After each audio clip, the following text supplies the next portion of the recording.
ce que j'appelle, elles peuvent permettre des facilités, des faveurs, mais elles sont confinées. Or, Dieu, lorsqu'il parle, il étend tes limites, il délimite ton territoire, il va dans les lieux.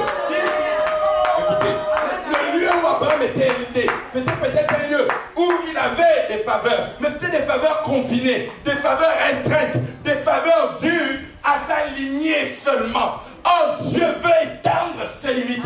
Dieu veut étendre sa renommée. Dieu veut étendre, alléluia, sa domination.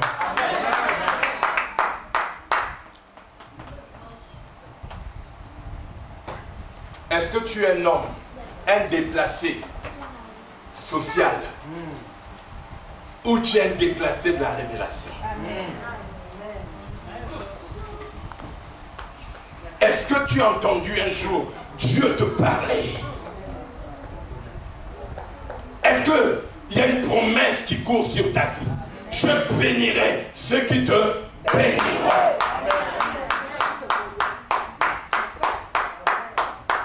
Je maudirai ceux qui te maudiront.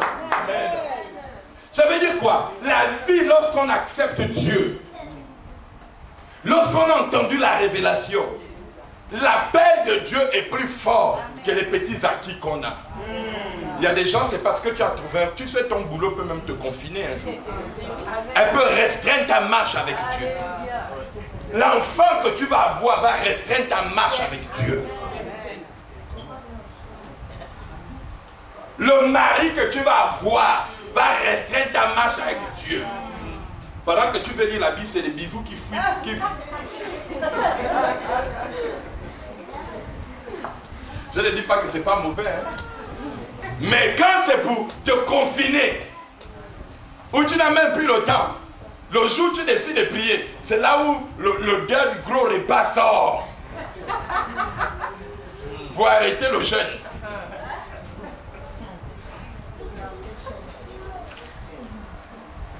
Pourquoi? Parce que tout simplement, l'ennemi va chercher à te confiner. Vous comprenez par ce que j'entends par confiner? Amen. Amen. L'ennemi va chercher à te limiter, à te confisquer. C'est une embuscade sur ta vie. Ce qui n'est pas de Dieu est une embuscade, est un piège, est une pierre d'achoppement.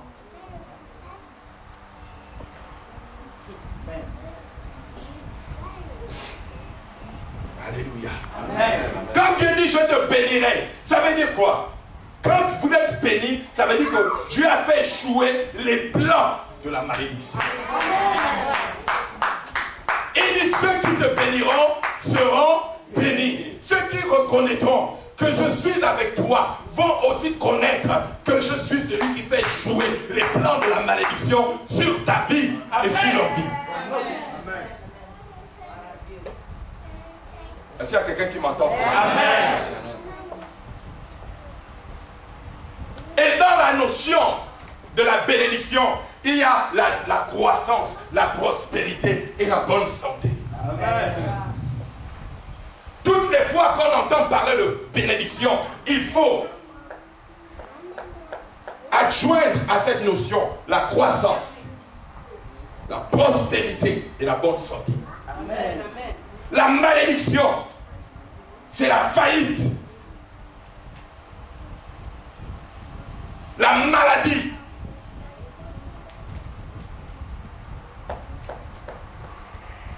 Et l'errance.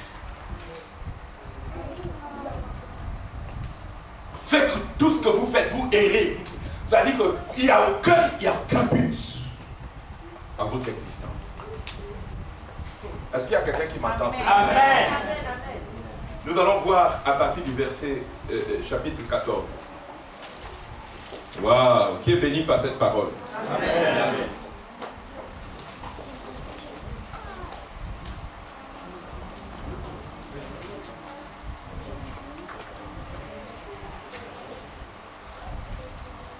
Nous prenons déjà 13-14.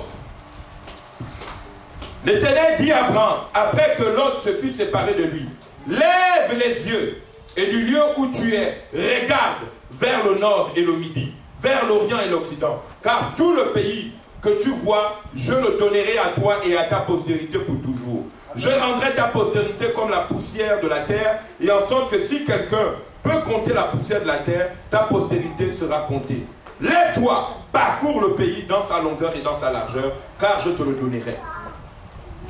Dieu va rendre tes pieds favorables. Tu sais, chaque fois que tu quittes ta maison pour venir à l'église, tu parcours le pays. Parce que tu parcours le pays avec le nom de Dieu. Tu ne vas pas en boîte de nuit. Tu ne vas pas dans un endroit de perversion. Mais tu viens dans la présence de Dieu pour que Dieu te donne le pays. Chaque fois que tu parcours le pays pour venir à l'église, tu parcours. Tu fais rentrer ta postérité dans la gloire. Tu fais passer les enfants que tu n'as pas encore eus dans un niveau de gloire. Chaque fois que tu te déplaces pour venir à l'église, les enfants qui viennent de naître, tu fais remarquer à Dieu qu'il a dit à Abraham de parcourir. Et toi tu parcours, tu ne restes pas statique, tu ne restes pas otage de la télévision, des émissions télé. Tu n'es pas accroché à Facebook. Amen. Amen. Est-ce qu'il y a quelqu'un qui m'entend? Amen. Dieu veut des hommes et des femmes qui parcourent. Oh, amen. La guerre des territoires n'est pas juste un conflit, alléluia, des hommes. C'est comment faire intégrer Dieu dans un endroit qui sera propice à notre épanouissement. Amen.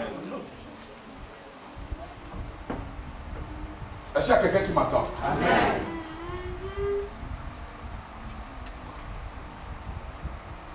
Aujourd'hui, tu peux être confiné par ta télévision. Tu peux être confiné par ton Yahoo, ton email, Messenger. Tu ne parcours plus la nation pour Dieu. Amen. Tu as dit, il a parlé à Abraham. Et il a dit à Abraham, parcours. Parcourir veut dire quoi? Chaque fois que tu fous la plante de tes pieds quelque part, dans le nom de Dieu, Dieu fait que ta postérité n'hérite un jour. Oh, ça c'est quelqu'un qui m'entend. Dieu veut que tes pieds soient une empreinte, un sceau, un cachet qui va témoigner de l'héritage que Dieu aura te donné un jour dans cette nation. Vous savez, vous pouvez venir à l'église sans comprendre véritablement les implications de Dieu. Vous venez comme tout simplement des gens qui font du suivisme, qui viennent parce qu'on les a invités. Frère, nous n'avons pas les mêmes pieds. Amen. Il y a les pieds de la galère et il y a les pieds des vainqueurs.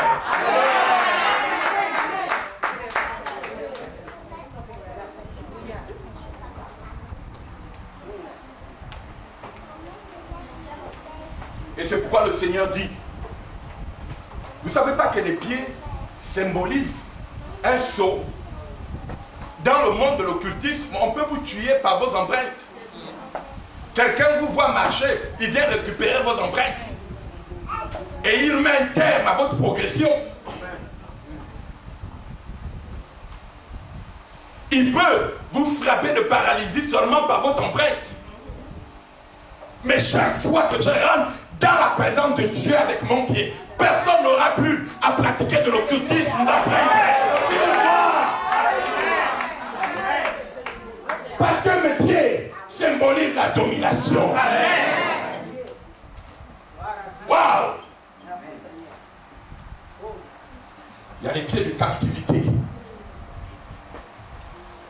Est-ce qu'il y a quelqu'un qui m'entend sur toi? Amen. Est-ce que vous comprenez la notion de la guerre des territoires? Amen. Est-ce que vous êtes en train de saisir quelque chose? Amen.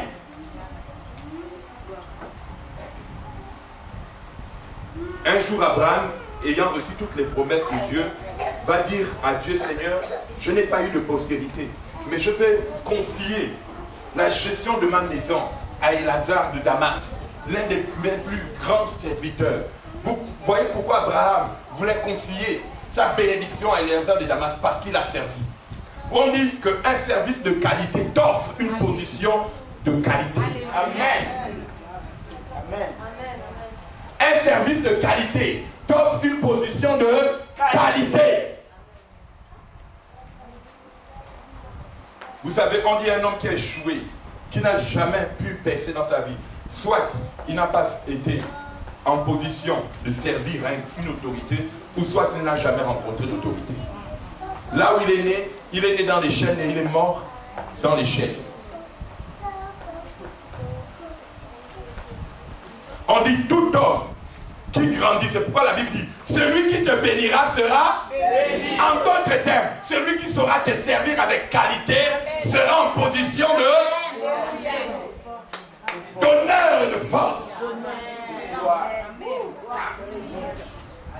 Vous pensez qu'en fait, on est en train de s'amuser dans la vie spirituelle. Beaucoup de gens pensent qu'on vient traîner ici, que c'est un lieu où, comme on n'a rien à faire, on vient. Frère, c'est un lieu où ta destinée est en jeu.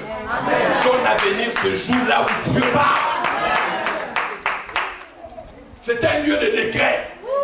Dieu doit décréter.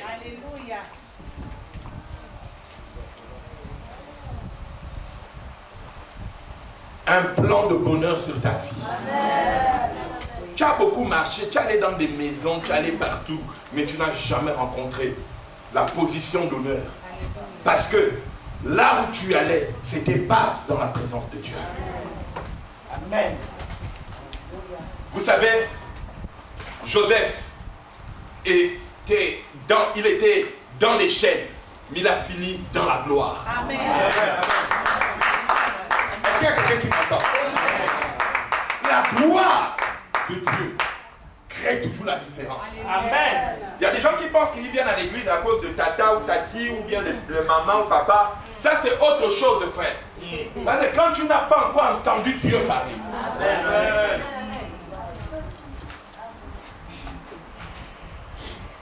Est-ce qu'il y a des gens qui saisissent? Amen. Genèse chapitre 15, verset 2. Abraham, je lis à partir du verset 1. Après ces événements, la parole de l'Éternel fut adressée à Abraham. Dans une vision, il dit, Abraham, ne crains point, je suis ton bouclier, et ta récompense sera très grande. Abraham répondit, Seigneur éternel, que me donneras-tu? Je m'avais sans enfant, et l'héritier de ma maison, c'est Élézer de Damas. Abraham dit, voici, tu ne m'as pas donné de postérité, et celui qui est né dans ma maison sera mon héritier. Alors la parole de l'Éternel lui fut adressée ainsi, ce n'est pas lui qui sera ton héritier, mais c'est celui qui sortira de tes entrailles qui sera ton héritier.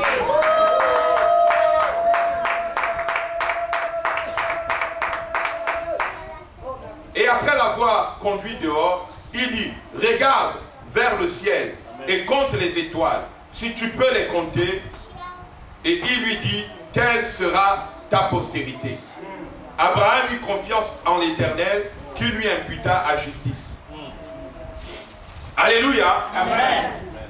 Abraham répondit, Seigneur éternel, à quoi reconnaîtrai-je que je le posséderai? L'Éternel dit, bon voilà, on va voir, ça c'est plus tard. Ici, Dieu donne une notion fondamentale. C'est que les possessions des grands hommes ne se font pas en dehors de la présence de Dieu. Amen. On dit que Dieu parla à Abraham en vision. Vous savez, un homme naturel ne croit pas aux visions. Ou encore s'il croit aux visions, c'est aux visions de sorcellerie. Parce qu'il est issu d'une famille de lignée des prêtres occultes.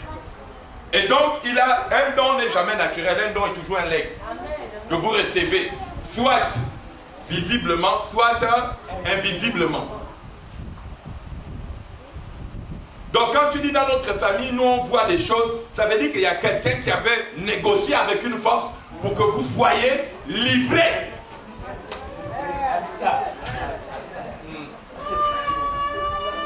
Pour que vous soyez livrés à la domination. Amen. Aux arts divinatoires. Amen. Chez nous par exemple au Gabon, tu as des gens, ils rentrent des initiations et puis ils avalent des poissons, des silures. Et avec ces silures, les gens font de la divination. Chez certains vaudoisans, c'est le sang des porcs. On coupe la tête d'un porc et tu bois son sang jusqu'à ce qu'il finisse. Quand ça a gonflé ton ventre, maintenant tu peux diviner. l'autre c'est l'eau. Donc il y a des apports, des autels qui sont là.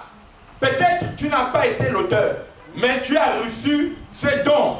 Mais sachant que comme il n'est pas de Dieu, tu cours aussi les mêmes risques d'être un jour soumis à la condamnation de Dieu.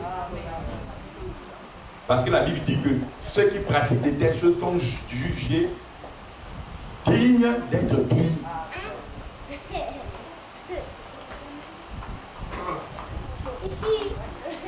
Amen. Amen. Et nous allons prendre